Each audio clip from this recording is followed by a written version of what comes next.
In question 4, part 2, you are supposed to find the coefficient of x cubed in 2 minus 3x power 8 in the expansion of 2 minus 3x power 8. And let's look at the solution.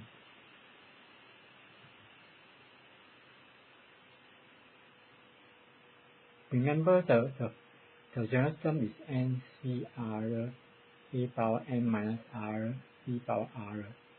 If you look at a plus b power n, so which means you look at n is 8, so let's say it's 8 CR, and a is 2, a is 2, b is minus 3x, so it's 2 power 8 minus r minus 3x power r, and minus 3x power r is just minus 3 power r x power r, using the fact a b power n is a power n b power n. So minus 3x using power r, you can split it as minus 3 power r x power r. And what you want is coefficient of x cubed. So it means you must choose r as 3. So r is up as 3. So 8 minus 3. Then minus 3 power r. And then this one you can key into the calculator. And 2 power 8 minus 3 is 2 power 5. So you can key in all these to the calculator. It gives you minus 48,384.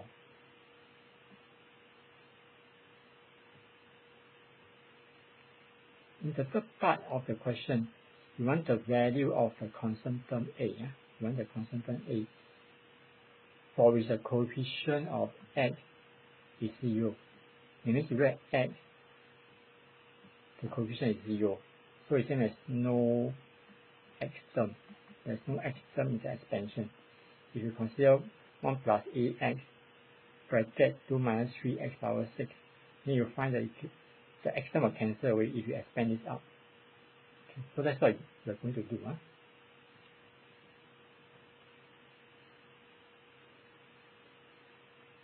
So you look at 1 plus ax, then 2 minus 3x power 6. And actually you can write down the expansion.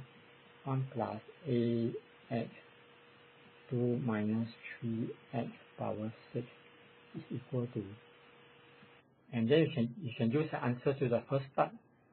1 plus ax, you just copy down for part 1, right?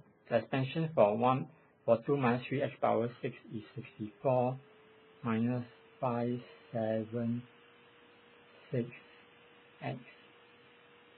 and then 2160x squared, and so on.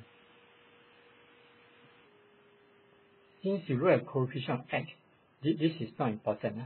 So you just need to worry about 64, the constant term, and the x term of the expansion of 2 minus 3x power 6.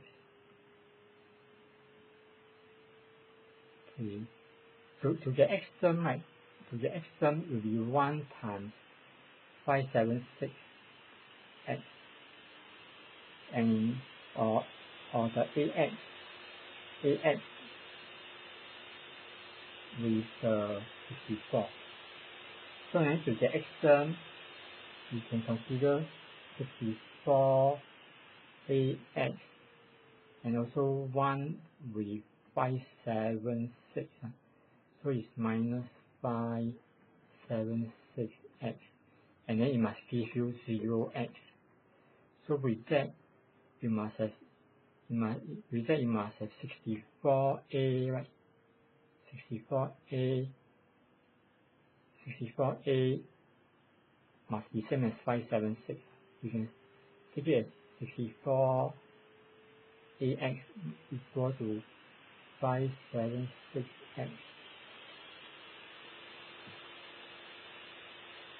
576x, and then you can cancel x. So it's like, because you got a coefficient, so you can ignore x. So 64a is 576. and then you solve. That's how you get this. And then you just solve for a. A is 9. So that means if you consider 1 plus 9x and 2 minus 3x power 6, and if you do consider expansion, you'll find that there's no x term. That means it should be 0. Here should be 0, so it can have no x term. So the answer is A equal to 9.